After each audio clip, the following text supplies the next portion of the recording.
What's going on, guys? Brooks Anderson here. I want to take a couple moments today and kind of give you all a little tour of my 21 X2 2007 Repowered Triton Bass Boat. This has been a boat I fell in love with the past few years, and we've really kind of piecemealed some things together over the past years and made some really cool upgrades that I want to share with you that makes this my perfect tournament rig, even though it's an older boat.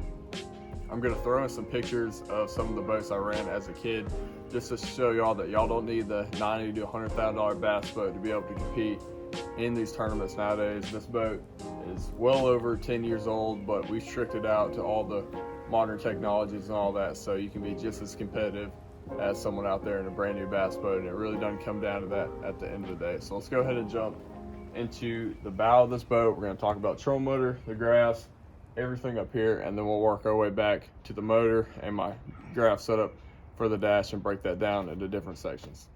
All right, guys, let's go ahead and break down the trolling motor and the graphs, transducers, everything I have up here. So right now I'm running a Lowrance Ghost, soon to upgrade to the Ultrex Quest in a few months. Really excited to get that on this boat. As you can see, I have the built-in 3-in-1 transducer in the Ghost that runs to the HCS Live, but the main piece of equipment up here that we've upgraded this past year is a Garmin LVS 34 transducer. This thing is incredible at picking fish off the bottom whenever they're in structure. This thing is beyond clear, and it really is a huge upgrade from the LVS 32. If you are kind of on the line of which one to get, go ahead and spend the extra couple $100 on this 34. You will not regret it. That's an awesome piece of equipment on this boat, and it's been a really big key to my success over the past few months. So moving back a little bit further, I have a BoatLogix dual graph mount. This is actually the deck model that screws into the actual deck of the boat. This is something I prefer just because in rough water and everything, you're going to have no play in your units whatsoever, and you don't have to worry about anything in the actual dash right here coming off, and a lot of the mounts you see that come stock on boats. So definitely having a deck mount is something I would recommend if you are running a little bit bigger water, anything like that. It just gives you a little bit of security that these units are not going to move anywhere. Right here we have a 126 Garmin SV. I primarily only use this for live scope. Have that right up front. It's really clear, get to see everything right in front of me. Love having that graph kind of elevated off the boat. Makes it super easy to see the fish and targets, everything like that. Now the graph right here in the back, I'm running an HDS 12 Live. This is one I solely use for my mapping, waypoints, and 2D. Awesome unit. You cannot beat Lowrance for anything waypoint management like that. I have these locks on here just because when you're traveling, a little bit extra security. Right here we have a recessed trolling motor foot pedal for that Ghost right there. Add a little bit of padding on there, but nothing too crazy. And then right here I have my power pole switches up and down, so I'm in shallow water, I can kind of mash those and get those power poles to go down quickly. Now moving into the deck right here, this is padded carpet we added this past summer, and been a really cool upgrade for me just to have a little bit easier on my back. So if you are looking to put padded carpet, definitely would do that. I've really enjoyed having that. And right here we have the two main rod lockers right here. Then these are my two main storage compartments. We'll jump into all this in a minute once we get actually in the boat itself, but really love the layout of this boat. Wouldn't change it. I can keep everything perfectly organized like I like it. Phenomenal. We got a huge deck up here, a really awesome front deck for that. Now let's go ahead and move into the kind of cockpit area. I want to break down a couple things for y'all. These are kind of some bonus pads. This is actually a material called Duradeck, I believe. It's kind of a C-deck similarity. Really awesome. When things get wet, they can dry in a couple hours rather than just having that kind of soggy feeling under your feet all day. It's been another really cool upgrade we did. As you can see, we'll jump into it a little bit later. In the bottom of the boat, we have the C-deck down here as well. Got the Triton logo, everything like that. So while we're back here, let's go ahead and jump into my dash units right here. I have another HDS 12 Live linked with the one up front. I'm primarily using this for side scan, mapping, and down scan, 2D, all that. And then right over here, the Humminbird, I pretty much only leave this on Lake Master, and I use this side scan, shallow water, anything like that. Both of these units and brands have their strengths and weaknesses, so having both of them right here allows me to use both to their full potential. Like I said, Lake Master, phenomenal mapping. I personally think it's the best out there and will be for a long time. That's why I added this on this KVD Kong mount right here. Really sturdy mount. Love having that one the past few years right there. Let's go ahead and move into the two blinker trims right here. This one's the trim for the actual motor on the right side right there.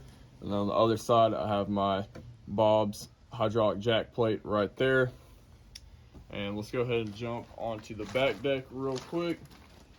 Have two really deep Triton live wells. These things are awesome for keeping fish alive in those hot months.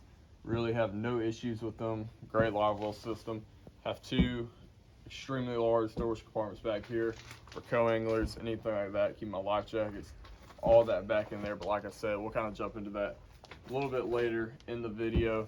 And we're gonna jump into my batteries and all that, talk about the motor and the power poles, everything like that. So let's go ahead and look into my back compartment, see what we got going on in here. So this is a pretty cool system that I've been running the past 3 years. And what I have right here is a 31 series North Star right there. This battery right here is going to run all of my bilges, aerators, lights, anything like that, cranking the motor, all that is going off this North Star. And then off here to the side, I have it paired up with a 12-volt Powerhouse lithium. I have the Sonar Pros, dedicated wiring harness on everything in here, super clean power to all four of those graphs up there. So it's really key to have your electronics running on a separate battery just to ensure that you're getting the most power to those units all day. You have no voltage drop off, anything like that. And then on the other side over here, we'll work our way around the boat. We have two Optima Blue Top. Actually only run a 24-volt system currently right now for that Lowrance Ghost. Super efficient motor, haven't really had any issues with running those two batteries. And then I just have the standard Triton onboard charger that's spliced into that 1-bank lithium. All right guys, let's go ahead and talk about the poles and the motor and go into everything back here I have on the back end of the boat.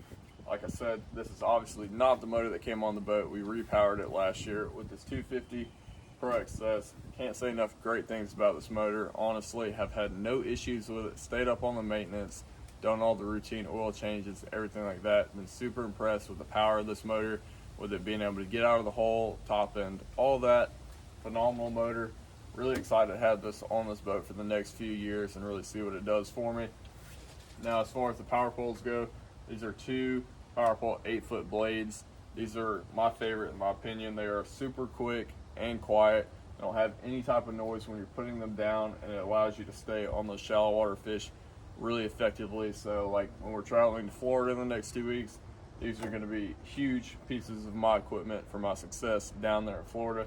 And a couple other cool things we've added this past year is actually the leash right here. This is something that has gained a lot of popularity over the past few months. I'm sure y'all have seen the photos on Facebook and have seen some of the motors actually going into the boats.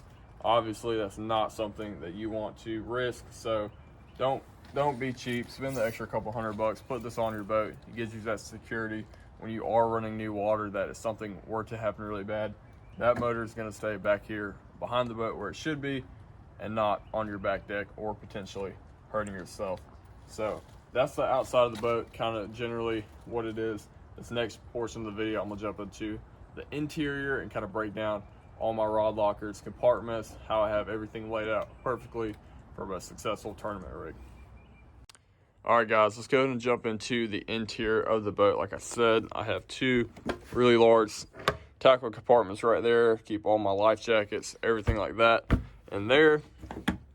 These are the two live wells right here, keep my cold tags right there hanging. Super deep live wells, able to keep everything nice and alive, good oxygen to them, all that good stuff in these. These are actually two separate live wells right here, so I can keep a couple fish on each side. I do actually have some pool noodles in there.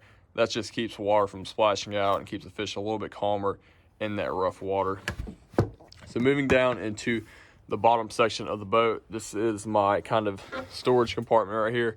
Keep all my scales, leader line, sunglasses, sunscreen, all that good stuff. Just anything of your basic needs during the day, keep that right there. Super accessible and easy.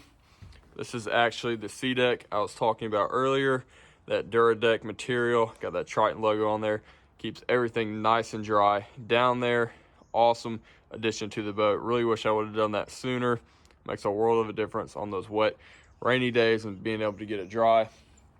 This is the cockpit right there. Went over the grass and all that. A couple extra fin clips right there, nothing too crazy. Passenger side right here. You put the co-angler's rods right there, got it strapped right there. This is the bait tray right here. Absolute disaster like it always is, but pretty cool area just to throw your baits you're not throwing right now, or cutting something off, putting something new on. This is the cooler right here, nothing crazy right there. Then this is my rod locker on this side. I actually took the insert out so I could fit more rods. Got a couple things ready for Florida to go right there. Got everything nice and neat. Now in this first main storage compartment right here, I keep all of my hard baits, terminal tackle, hooks, anything like that on my top waters, crankbaits, hooks, anything of that nature goes in this one. So keep that right there. Moving into the top storage locker right here, keep all of my soft plastics. It's pretty empty right now. Got everything rigged out for Florida. Don't have too many other things in here, just some speed worms, flipping baits, swim baits, stuff like that. Just stuff I'm gonna use in Florida. Keep everything nice and neat for each trip right there. Like I said, really big rod lockers and storage compartments on this boat. Moving into the second rod locker right here, keep all my line right there. A couple extra spare props, prop wrench, some more leader line, rod socks, just some various stuff in there, but I mainly just keep my line, everything like that in there.